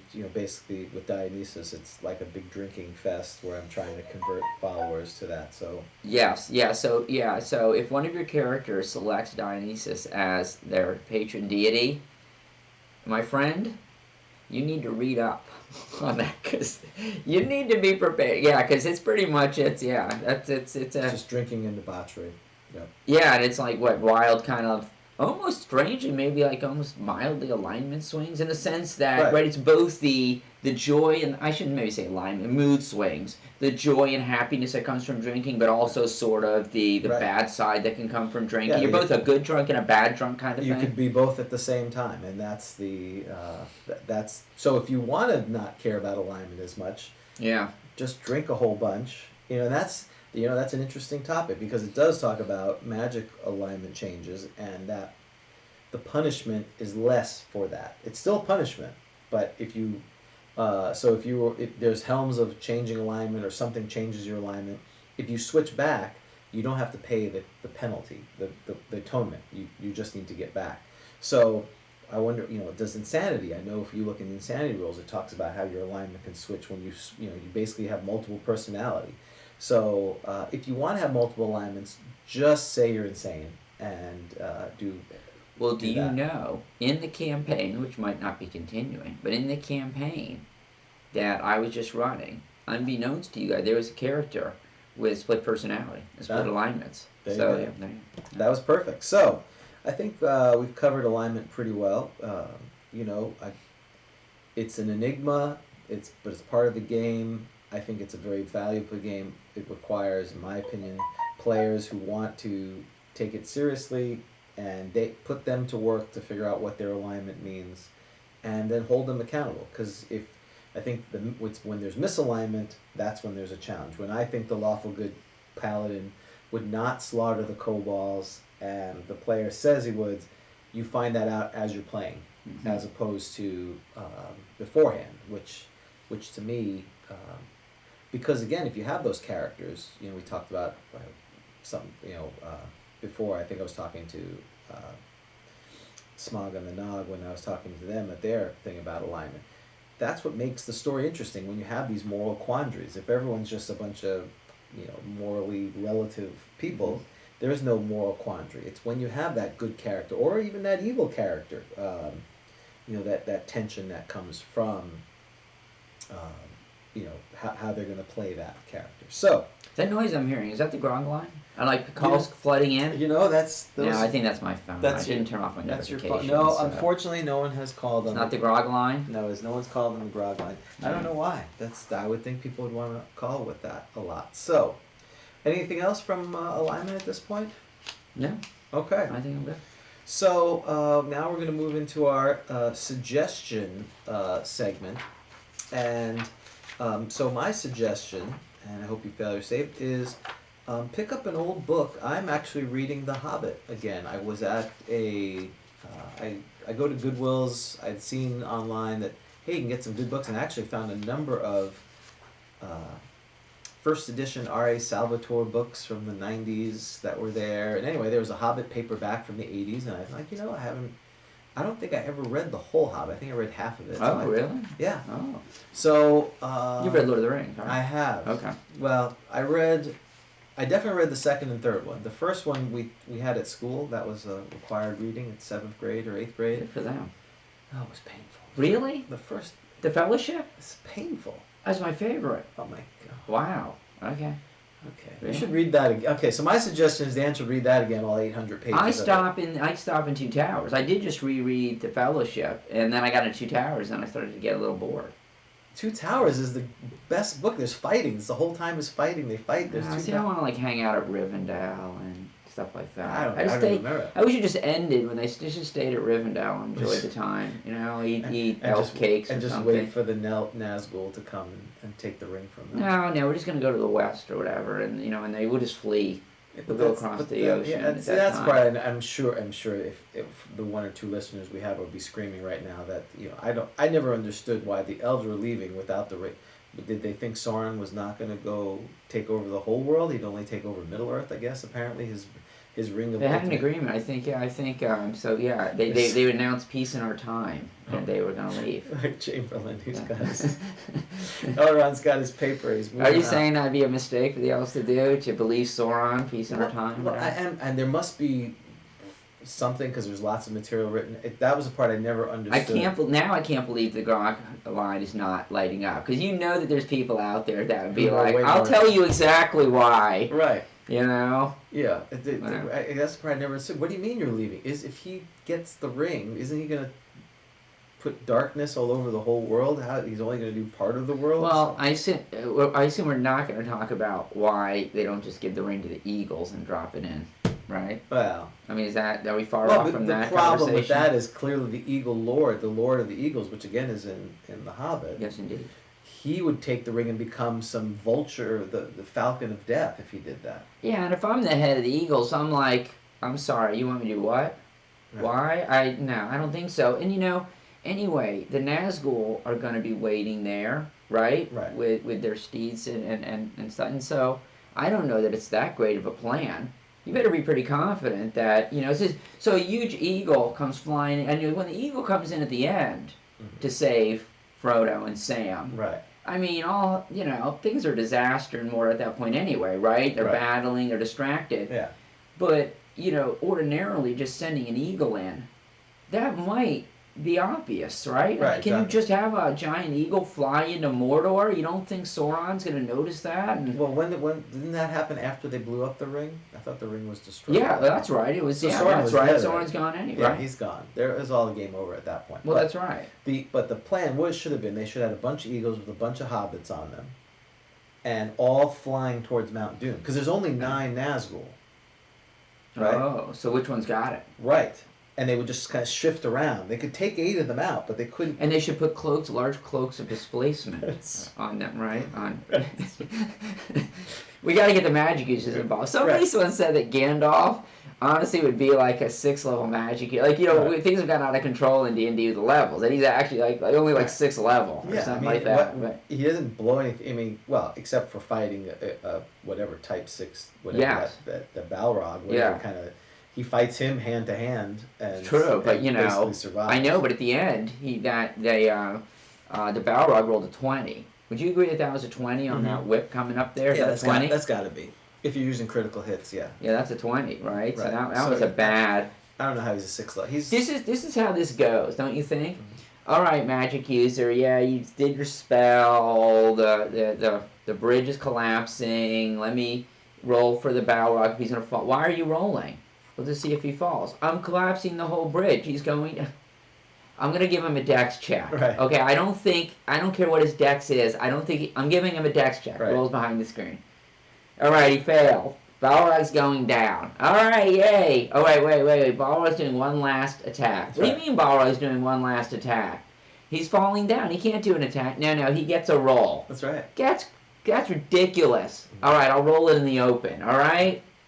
He rolls it to 20. Right. He's got your leg. What the? Crazy.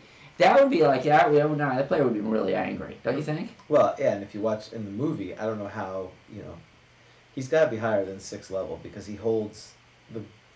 There's a Balrog holding him. He's falling, descending, Yeah. and he's holding like this with a Balrog. That's impossible. So I assume. Oh yeah, he was not over the edge. I think in the book was. Well, I don't know. how would you know? You skipped Fellowship. No, I skipped the beginning part with all the stories and the singing and all that part. There's 300 pages of just. It's important. Gibber jabber. The relationship of that Rose with Sam likes Rose. Yeah. And Tom Bumblebee, whatever. Oh no, I love Bombadil. Are you kidding me? Are you kidding me? I want to run a Bunnies and Burrows adventure in the old forest. Okay. Oh what no, was I that? love Why? Bombadil. He's above it. Bombadil is the coolest guy. He's above it all. Name the ring bearers. Now I don't know what constitutes a bear. Can you name the ring bearers? You know who would be on that list? Tom Bombadil. Isn't Tom Bombadil a ring bearer? He tosses the ring. He is a ring bearer. He puts the ring on and he doesn't turn invisible. Interesting. I didn't know that. Oh, he has more. Oh, yeah, I love Bombadil. Love Bombadil. These are the three. So the places that Rivendell #1, where I want to retire to. I want to start a bed and breakfast based on Rivendell. Rivendell #1, yeah. probably Bjorn's place. Love the bees. Mm-hmm. And you probably hate all these places. And then no, because Bombadil. Because Bjorn's place was about 6 pages. That's the one thing I like about The Hobbit. It's like they made 4 movies. I'm like, and then I'm thinking, that's terrible. That's why I didn't watch all the movies. I'm like, Bjorn's place. Okay, great. It's 6 pages. It's not. Yeah, it's true. 400 pages of this and that. I care about Nazgul attacking. I mean, I was 13 when I read it. I may read it again. When. That'll be a good book to take on vacation. You're hack and slash. I'm roleplay, so I like. Oh, here we go. Yeah, I don't know about that. There's roleplay and there's exposition, which apparently you like that. So, but droning poetry. That's right. Yeah. I did skip. I will tell you, I did skip the songs and the poetry. Okay, yeah. that's half the book. That is a lot of it because you don't even know what's going on. Right. You'd have to get the Forgotten Tale. But there are people like that, right? They read these. I'm not saying it's bad. I just said for me, I'm not judging people. Anyway, The Hobbit, I'm reading it, and it's really good. It is good. Because, again, part of that is reminding us of where some of these tropes come from. And I think, Appendix N in the Dungeon Master's Guide, I'm going to try to, I don't know if it's a bucket list thing, but I'm going to try to go through where is it? Appendix N. Yeah, I was looking for that. No, you're absolutely right. I love The Hobbit. I think The Hobbit's a great adventure.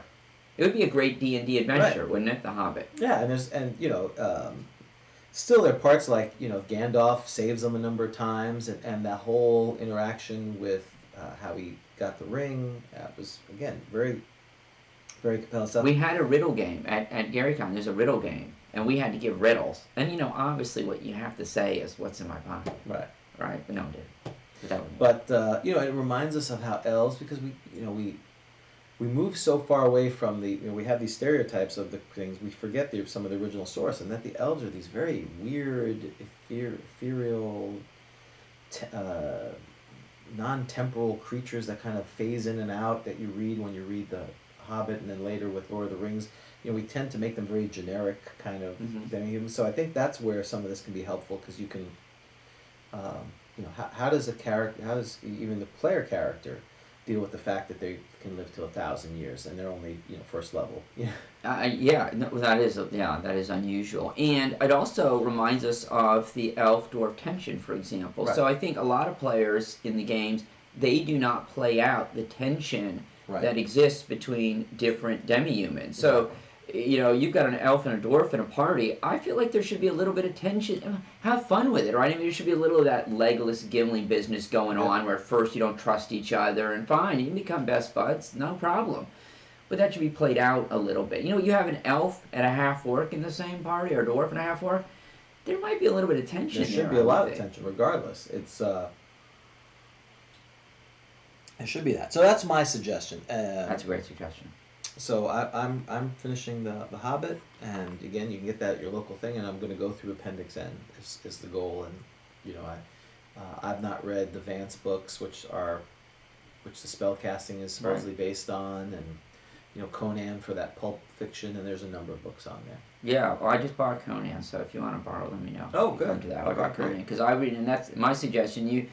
you decided to do a book, and I thought that was a great idea. So I'll do the same because I've been reading Fritz Lieber, Fafhrd, and okay. Greymouser. I've read that. So have you read that? I have. It, I wasn't a huge fan initially, but I read it again and then I liked it some more. So. Well, what I liked about it was I'm not a big fan. I don't read a lot of fiction. I liked to read history. When I was younger, I think the reason Lord of the Rings appealed to me is it was written as a history, you know. So it was one of the fiction books that I really liked. I mean, I loved it, and I got all the maps, I got the atlas. If you're gonna read the Lord of the Rings, I highly recommend that you get the Atlas of Middle Earth, because one of the things I struggled with when I read The Hobbit and the Lord of the Rings was and I know there's a little map.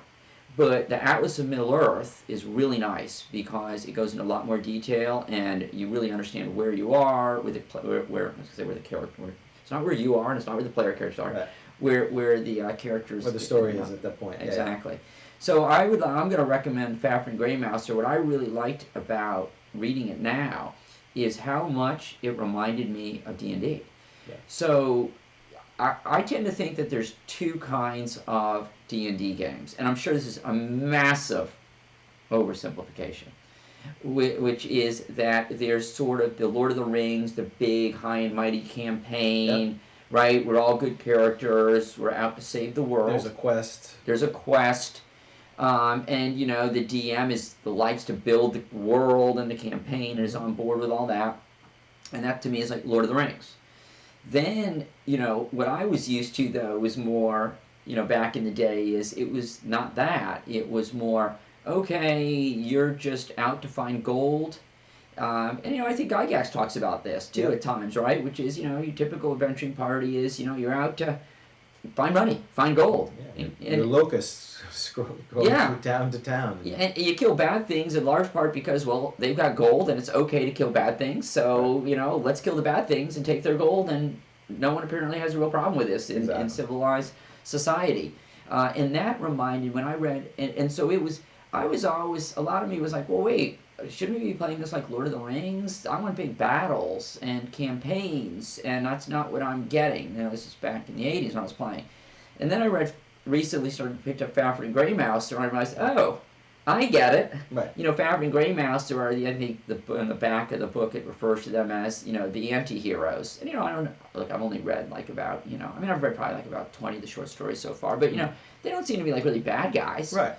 And I think in Deities and Demigods, one's neutral and one's good, but they are sort of just two guys out on their own, wandering around, looking for treasure, stumbling into adventures.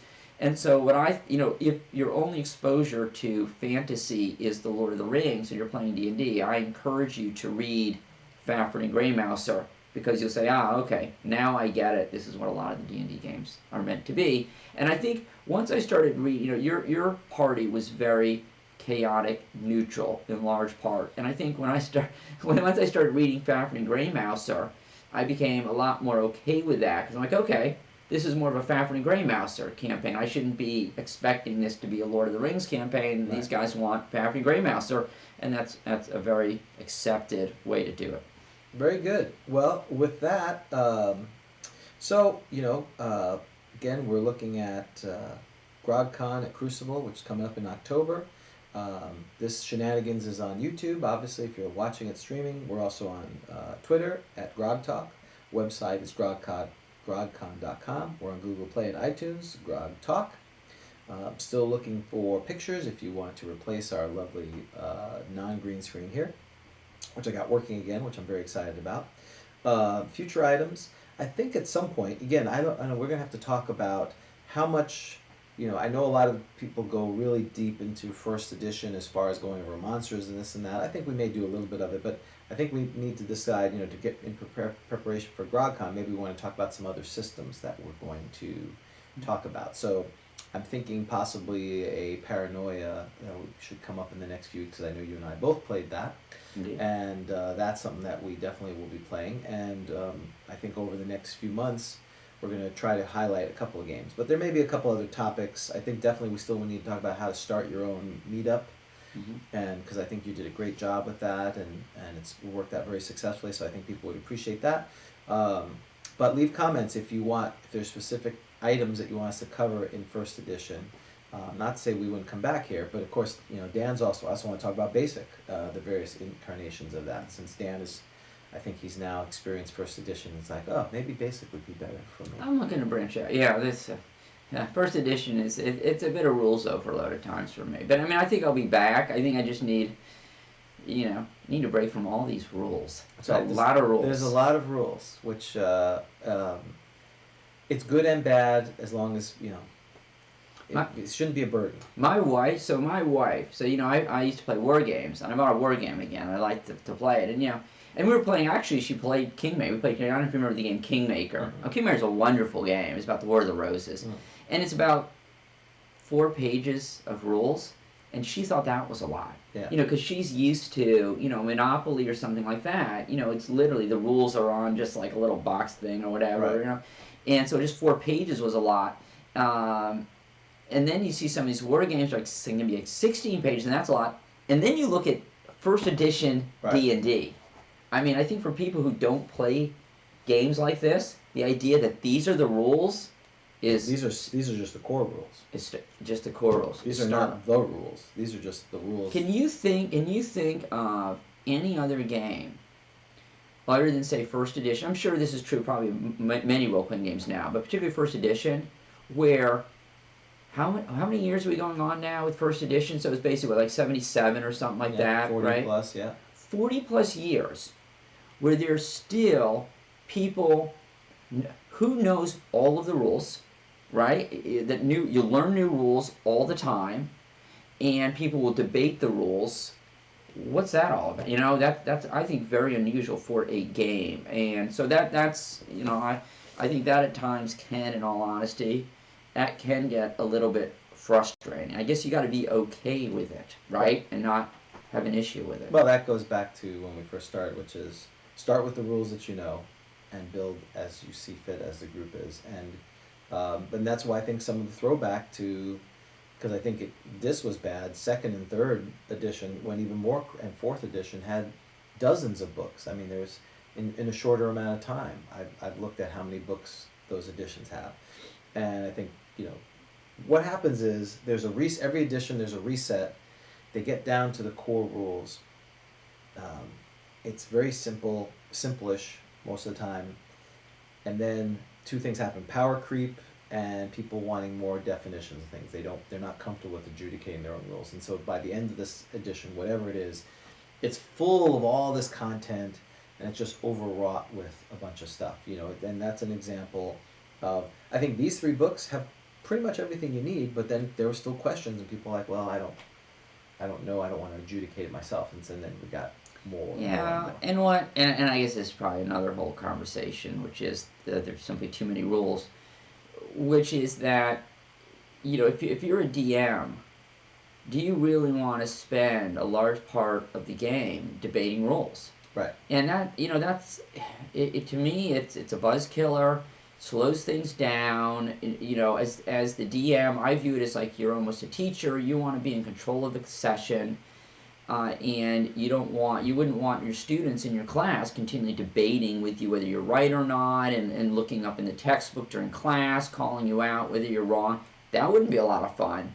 And and you've mentioned this before. I think this was your point that you've made to me, which I think was a good one, which was back in the day, people, none of the players had the DMG, and I don't know, it was just, I could be wrong, I'm sure there's a lot of rules lawyers back in the 80s too, but I think when we were in junior high in the 80s, it wasn't that, there wasn't this sense of finding the rule and showing, right. It was whatever the DM said, and it was all good, and everyone had so many house rules anyway, we didn't even know what the rules were. People were using a hodgepodge of basic and advanced, and I don't know, to me, I don't remember such a big emphasis on nitpicking all these rules. So maybe I'm just viewing the past with rose-colored glasses. Well, that definitely is a podcast. Expectations versus reality. I think what happened was 1 or 2 people learned the rules. The rest of the people had no idea what the rules were. So you didn't have this, and there was no internet that someone could go, like today, who played third base for the White Sox in 1985? You could look it up. You didn't have that. You're just like, I have no idea. That's kind of how it was when we played. We didn't have outside references. Here were the books. You weren't supposed to look at certain books. The guy who was, or the gal who was the DM, they had spent the time, they had spent the effort to learn it as best they could. Everyone else usually was not as familiar with that. And I think which is And why. then, I'm sorry, one Yeah, more. okay. So once that person learned it, Yeah. that's how the group learned it. So if I Right. was the DM and I took the first effort, we played the game that way. Then when you started, you didn't read the rules again. You just played the way we played. I can't tell you how Do many you know what I'm people. saying? I know I'm serious saying how many people online will say things like, "Oh, I thought that was a rule. That's what we always did." How many people now are learning that things that they did, like so many people think, for example, 20 is double damage. Right. That's not a rule. Exactly. And that's a total house rule. So yeah, people, there wasn't. You didn't really. I don't think there was a lot of thought about is this a house rule or not. This concept of by the book. And look, I'm as guilty as anybody because I wanted to play the last campaign is by the book, right? I wouldn't know that. Right, you wouldn't know that. I tried to play by the book. And I was very encouraging. I just said you may struggle with this. That's all. Yeah, and I think that well, part of it was the fact that there had been so many different editions too, and what I was seeing was editions, rules from other editions coming in. It was being a hodgepodge, and really my goal was I wanted to keep it more 1E. Right. And I so, think you did a very good job of it. Thank you. And then I felt the best way to do that was, well, let's just go by the book. But back in the day, it was, I don't think, no one was complaining that 20 was a double damage and Gygax said you don't have critical hits. We didn't care. And I think it's just sort of it's I don't know. It seems to me like it's gotten much more is emphasis on by the book, which again is coming from somebody who just tried to play the by the book campaign. Well, and it's again, I think the issue is everyone learned to play by watching someone else, and you got a permutation of the game based on whoever read it the first. And if you didn't go to conventions and you weren't really that plugged into it, again, conventions were few and far between at least where I live. Yeah. Well, and when you're in junior high, something like if you live in Orlando, Jacksonville is very far away because you can't ride your bike there. Right, exactly. So you're not going there. I in New York, I went to one time to a convention, and we generally played, but there was changes, and you just assumed, okay, this is how they're playing. Not that it was right or wrong. But yeah, you took these books, you made a copy of it, you made your permutation, and that's what your group played with. And I think that's what caused some of the, that's always the push-pull of how do you get the game to continue to move forward, because then people only learn how to play their way. And then if they go to try, some people are, I don't want to learn a new way. So that's always been the tension. I think because D&D original had so many house rules, they're like, we got to codify it so that when people go to conventions and when they go here, they can understand the same language, but then you get overwhelmed with it, then it goes back and forth. So, we didn't have those issues. Someone learned the rules, we played it their way, and, or someone would be like, okay, I read the rules and this is what I'm going to do. And everyone said, okay, cool. And they just kind of accepted that was the version of it. It wasn't like, well, no, we can't do that here. And I think that it's good, and we talked about this before too, it's good for players to DM periodically and DMs to play periodically. Yeah. So you see it from both sides of the screen. Because I think if you're a player and then you DM periodically, you will have more sympathy and you probably have less of an inclination to be a big-time rules lawyer because you understand for the DM, that's usually not a lot of fun if it's happening too much. Right. And as a DM, if you play periodically, then you get a sense of